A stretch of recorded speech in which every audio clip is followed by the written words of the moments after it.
for more on DeSantis and the 2024 GOP primary field, let's bring in national political reporter for The Hill, Julia Manchester, and former Republican representative from Pennsylvania, Charlie Dent. Great to have you both here. Julia, first, I've got to ask about this Twitter launch last night. Reviews are brutal.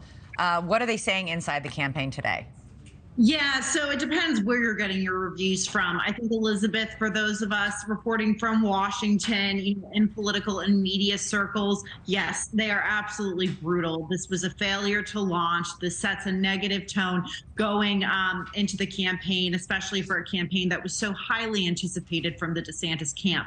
That being said, I think a lot of voters in Iowa, New Hampshire, South Carolina, and in much of the country weren't paying as close of attention to this as we were. So yes, when it comes to media coverage, I think it's a failure to launch. But then, outside of that, I don't think voters are considering this to be a major issue for DeSantis going forward. Additionally, I think it's worth mentioning that Donald Trump is hammering DeSantis on this. And I think we can expect to see videos and ads featuring this glitch-ridden launch. Yeah, Charlie, Trump has been merciless in his attacks on DeSantis already. You have said that contrary to the polls, this race still is up for grabs and that many Republicans want an alternative to Trump, but they have reservations about DeSantis. What are they? Well, the reservations about DeSantis are simply that he's kind of running as a Trump light. That is, he embraces Trump's sense of grievance and victimization, the culture war politics. That's where he seems to be, but without all of Trump's legal, ethical, and other problems. So that's kind of where he is. The problem that DeSantis is experiencing is that a lot of non-Trump or never Trump Republicans, they don't necessarily embrace that grievance type of politics. They want something different. So when he's talking about 6-week abortion bans, picking on the transgender, fighting with Disney, these are not really issues that are turning on a lot of establishment Republicans who don't want Trump. So he's finding out that these non-Trump Republicans are not monolithic. They have different views, and it's going to be hard to unite them. And other candidates have jumped into the race because they sense a weakness by DeSantis. And so, of course, this splits the anti-Trump vote multiple ways. And to defeat Trump, we're going to need one viable alternative, not 4 or 5. Yeah, in many ways, you were talking earlier about Tim Scott, who also announced this week, who seems to be running an entirely different kind of campaign, one that's very aspirational, one that's very optimistic.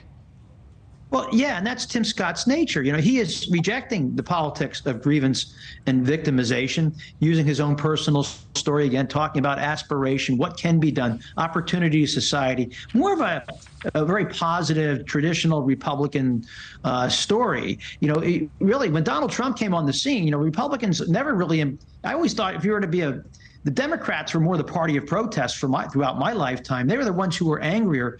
The Republicans had the more optimistic vision. And then here came Donald Trump. And what did Trump do? Well, he's now all about being a victim and grievance. And I think Scott is trying to return to that more traditional Republican narrative. Julia, we just heard that reporter from the Des Moines Register say it's Iowa or bust for DeSantis. Is that, you really do have to get some momentum going. When Charlie talks about this fractured field and this, it's not a monolithic thing. There's lots of different voters who feel different ways, and some are conservative and some don't want the baggage and some want optimism and looking forward and some support, Ukraine, whatever it is. Is Iowa becoming more and more crucial? And when it comes to the kind of retail politics it takes to really do well in Iowa, is DeSantis ready to do that? Yeah, I think DeSantis is essentially putting most of his eggs for the time being in the Iowa basket, not only because winning Iowa gives you momentum going into New Hampshire and South Carolina, but also DeSantis senses that Donald Trump has a weak spot in Iowa. Remember, Donald Trump lost Iowa in the Republican caucuses in 2016. And we saw a very conservative candidate, Ted Cruz, a socially conservative candidate, culturally conservative candidate, win Iowa. And I think that's that's part of the reason why we haven't seen DeSantis shy away from talking about a lot of these controversial pieces of legislation he's passed through the Florida legislature, because they work in Iowa with voters. All right. The question is will they work later in a general election should he win the nomination?